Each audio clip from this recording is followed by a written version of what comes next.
देखिए बेटा, ये एक्सरसाइज 3.2 है। 3.2 क्लास 10 चैप्टर 3।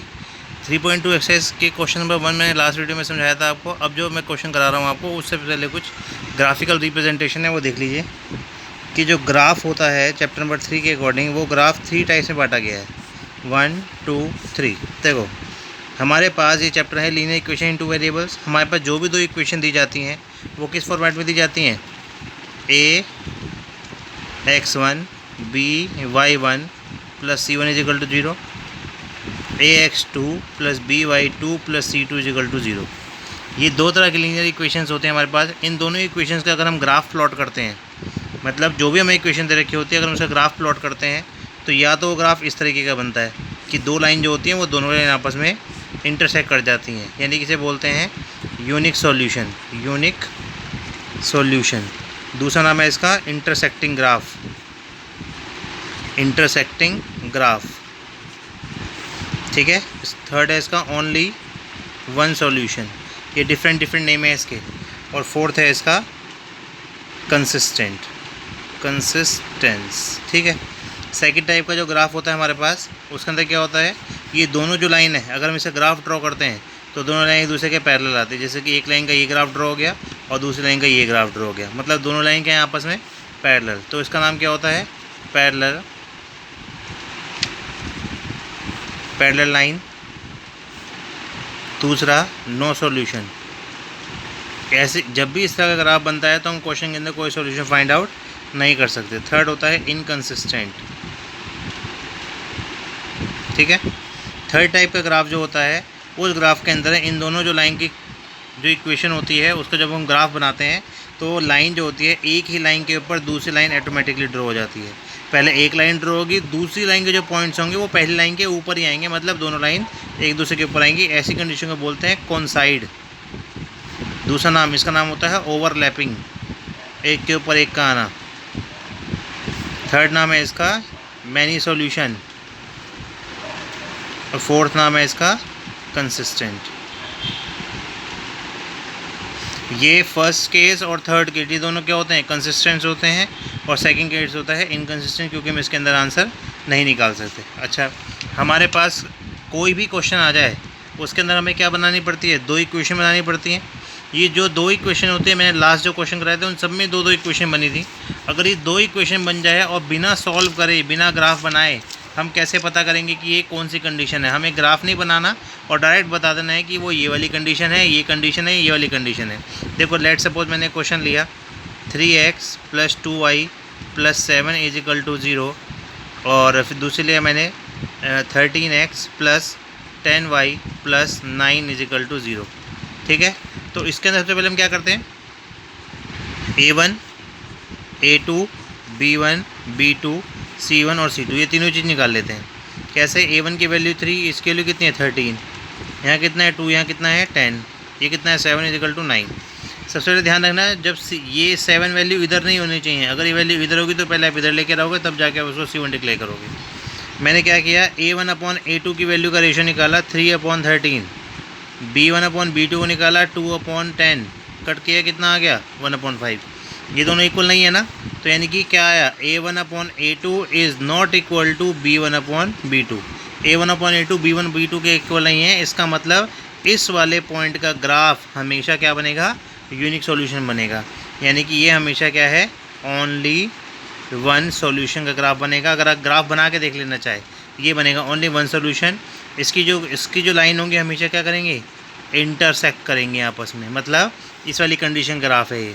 अगर क्या करेंगे, हम कोई भी कंडीशन दे रखी होगी उसमें a1 a2 b1 b2 c1 c2 लिख लेंगे, इनका रेशो निकालेंगे a1/a2 b1/b2। अगर पहले दो ही इक्वल नहीं है तो उसका मतलब ये वाला ग्राफ आ गया, ठीक है। अब देखिए दूसरा, हमें इक्वेशन दे दी इन्होंने x plus y is equal to x plus y minus 5 is equal to 0, और दूसरी दे दी इन्होंने हमें -5x minus 5y minus 20 is equal to 0, ठीक। अब क्या करेंगे हम? a1 a2 b1 b2 और c1 c2 की वैल्यू निकाल लेंगे। ये कितना है? 1, x का कोफिशिएंट लेना पड़ता है ना हमें, और ये कितना है? -5, ये कितना है? 1, और ये वाला कितना है हमारे पास? -5, ये वाला कितना है -5 और ये कितना है -20। चेक कर लेते हैं। A1/A2 निकाला मैंने 1/-5 आया, कॉमा B1/B2 निकाला कितना आया 1/-5 और C1/C2 निकाला -5/-20। ये दोनों कैंसिल हो गए 1/4। इसमें देखोगे ये दोनों इक्वल हैं बट ये वाला इक्वल नहीं है। क्या लिखेंगे यहाँ पे A1/A2 is equal to B1/B2 is not equal to C1/C2। इस कंडीशन में अगर ये दोनों इक्वल होते हैं और ये वाला इक्वल नहीं होता है तो इसका मतलब ये पैरेलल लाइन का ग्राफ है। ठीक है, ये पैरेलल लाइन का ग्राफ है, इसका कभी भी सॉल्यूशन नहीं निकलेगा, नो सॉल्यूशन। सॉल्यूशन का मतलब है एक्स और वाई की वैल्यू। इसमें एक्स और वाई की वैल्यू हम डिक्लेयर नहीं कर सकते। पैरेलल लाइन हो गया, नो सॉल्यूशन हो गया, इनकंसिस्टेंट ग्राफ है ये, जैसे मैंने कि ऊपर लाइन बता दी थी आपको, किसको इन सारे नाम से बोला जाता है। थर्ड पार्ट क्या है कोइंसाइड। देखो इस तरह का जो ग्राफ होता है, थर्ड सिचुएशन देखो, जैसे दे दिया हमें यहाँ पे 3x - 5y - 3 = 0, 6x - 10y - 6 = 0। तो मैंने A1 A2 यानी कि 3 और 6, B1 B2 इसका मतलब -5 और -10, C1 C2 यानी कि -3 और -6। पहले मैंने A1/A2 निकाला, कितना आया 3/6, कट के कितना आंसर आया 1/2। B1/B2 निकाला बेटा मैंने -5/-10, कट के इसका भी आंसर 1/2 आ गया। C1/C2 निकाला -3 और -6, इसका भी आंसर कितना आ गया 1/2 आ गया। जब इन तीनों का आंसर कितना आ गया 1/2, इसका मतलब A1/A2 इक्वल हो गया B1/B2 के इक्वल टू C1/C2। ये तीनों क्या हो गए आपस में इक्वल। जैसे ही इक्वल हो जाएंगे तो इसका मतलब क्या है, ये कोइंसाइड ग्राफ है, यानी कि हमेशा ग्राफ क्या से बनेगा, एक के ऊपर एक लाइन, एक ही लाइन के ऊपर दूसरी लाइन बन जाएगी। इसके मैनी सॉल्यूशन होते हैं, many solution. Infinite number of solution बोलते हैं, इनफाइनाइट नंबर ऑफ सॉल्यूशन। तो बेसिकली आपको ये कंडीशन याद रखनी है, कौन सी, कि अगर यूनिक सॉल्यूशन होता है तो A1/A2 is not equal to B1/B2। अगर पैरेलल लाइन होती है तो A1/A2 is equal to B1/B2 is not equal to C1/C2। अगर कोइंसाइड लाइन होती है तो तीनों क्या हो जाते हैं equal, A1/A2 is equal to B1/B2 is equal to C1/C2। देखिए बेटा एक्सरसाइज 3.2 में हमें क्या करना है, क्वेश्चन नंबर 2। क्वेश्चन नंबर 2 में बताना है कि कंडीशन, पहले तो कहता है कंपेयर द A1/A2 B1/B2 और C1/C2, इन तीनों को कंपेयर करना है। कंपेयर कैसे करेंगे, पहले निकाल लो A1/A2 B1/B2 और C1/C2। ठीक है, A1 5, ये कितना होगा 7, -4 या 6 ये कितना होगा +8 और ये कितना होगा -9। हमने A1/A2 निकाला, 5/7 आ गया, कैंसिल तो होगा नहीं है। B1/B2 निकाला, -4/6 आ गया, -2/3। पहले इन्हीं को चेक कर लो, ये दोनों जब इक्वल ही नहीं है तो यहाँ पे क्या लिखोगे, A1/A2 is not equal to B1/B2। ये कौन सा है, intersecting, intersecting line. Second question में सेम ही काम करना है, A1/A2 B1/B2 और C1/C2 निकाल लेंगे। 9 ये कितना है 18, 3 ये कितना है 6, 12 ये कितना है 24। A1/A2 is equal to 9/18, cut करके आंसर कितना आ गया 1/2। B1/B2 ये भी 3/6, कट करके कितना आ गया 1/2। C1/C2 ये भी 12/24, कट करके कितना आ गया 1/2। ये तीनों आपस में इक्वल हो गए, मतलब A1/A2 is equal to B1/B2 is equal to C1/C2। ये तीनों इक्वल होते हैं, हम क्या लिखेंगे यहाँ पे कोइंसाइड, एक के ऊपर एक, या फिर क्या लिखते हैं इनफाइनाइट नंबर ऑफ सॉल्यूशन। आपको नाम से पता होना चाहिए कौन सी कंडीशन कहाँ पे लाई कर रही है। क्वेश्चन नंबर 3 में बताना है कंसिस्टेंट या इनकंसिस्टेंट। तो जो फर्स्ट और थर्ड केस था वो कंसिस्टेंट है, सेकंड केस क्या है इनकंसिस्टेंट। चेक कर लेते हैं, A1/A2 निकाल लेते हैं, B1/B2 और C1/C2 रेशियो सब में निकालना पड़ेगा। ये 3 है, ये वाला पार्ट कितना है 2, ये 2 है, ये कितना है -3, ये कितना है -5, ये कितना है -7। ये अंडरस्टूड होना चाहिए कि हमने इन दोनों को पहले इधर लेकर आना है, उसके बाद हमें C1/C2 के लिए रखनी है। तो A1/A2 मैंने निकाला 3/2 आ गया, B1/B2 निकाला 2/-3। पहले ही चेक कर लो ये दोनों इक्वल नहीं है तो थर्ड केस की जरूरत नहीं है, अगर ये दोनों इक्वल होते हैं थर्ड केस पर निकालना पड़ता है। तो 3/2 इज़ नॉट इक्वल टू 2/-3। इसका मतलब ये क्या हो गया कंसिस्टेंट, ये कंसिस्टेंसी शो कर रहा है, ये कंसिस्टेंट केस हो गया। ठीक है, सेकंड पार्ट देखो इसका 5, यहाँ पे कितना है A1/A2 डायरेक्ट निकाल देता हूँ, 5/-10 कट करेंगे कितना आएगा 1/-2। B1/B2 निकालो, -3/6 कट के कितना आ गया माइनस का 1/2 और C1/C2 निकालेंगे कितना आएगा, इस 11 को उधर लेके जाओ, -11 अपॉन +22 कितना आ गया, -का 1/2। अब ये भी -1/2 है, ये भी और ये भी, तीनों इक्वल आ गए। A1/A2 इक्वल आ गए किसके, B1/B2 इजिकल टू C1/C2। जब ये तीनों आपस में इक्वल आ गए तो क्या होगा, ये भी कंसिस्टेंट केस होता है। लेकिन अगर ये दोनों इक्वल होते और ये इक्वल नहीं होता तो उसको बोलते हैं इनकंसिस्टेंट, जो कि सेकेंड वाला केस होता है, पैरेलल लाइन वाला कंडीशन जो होती है। बेटा एक्सरसाइज 3.2 के अंदर जो क्वेश्चन नंबर 4 है वो आप खुद भी कर सकते हो। वैसे तो क्वेश्चन नंबर 4 में बोला है कि हमारे पास जो भी गिवन कंडीशन है, जो भी इक्वेशन है, वो कंसिस्टेंट है या इनकंसिस्टेंट है। क्वेश्चन नंबर 2 और क्वेश्चन नंबर 3 के अंदर मैंने आपको कंसिस्टेंसी और इनकंसिस्टेंसी चेक करनी बताई थी। वो चेक करने के बाद आप क्या करेंगे, उससे ग्राफ बनाएंगे। जैसे यहाँ दे रखा है x + y = 4 लेट सपोज, और फिर दिया हुआ है x - y = 7। ठीक है, तो हम क्या करेंगे, पहले चेक करेंगे A1 A2 B1 B2 C1 C2। A1 की वैल्यू 1 है, B1 की वैल्यू 1 है, इसकी 1, इसकी -1, इसकी -4 और इसकी -7। तो हमें पता लग रहा है कि A1/A2 निकाला 1/1 आ गया, B1/B2 निकाला तो 1/-1 आ गया। यानी कि ये दोनों इक्वल नहीं है। A1/A2 is not equal to क्या आएगा, B1/B2। तो इसका मतलब क्या हो गया, A1/A2 B1/B2 इक्वल नहीं है, तो ये क्या हो गया, कंसिस्टेंट केस हो गया। अब कंसिस्टेंट में तो आपको क्या बनाना है, ग्राफ बनाने के लिए क्या करना पड़ता है, इन दोनों की बनाओ टेबल, और टेबल को आप ग्राफ पे शो कर दो। तो ग्राफ इसका कैसा बनना चाहिए, आपको साफ साफ पता होना चाहिए कि इसका ग्राफ इंटरसेक्टिंग होना चाहिए। इंटरसेक्टिंग मतलब कटना चाहिए, क्योंकि ये कंडीशन आ रही है। अगर आपका ग्राफ नहीं कटता है तो इसका मतलब आपके क्वेश्चन में कहीं ना कहीं गलती है।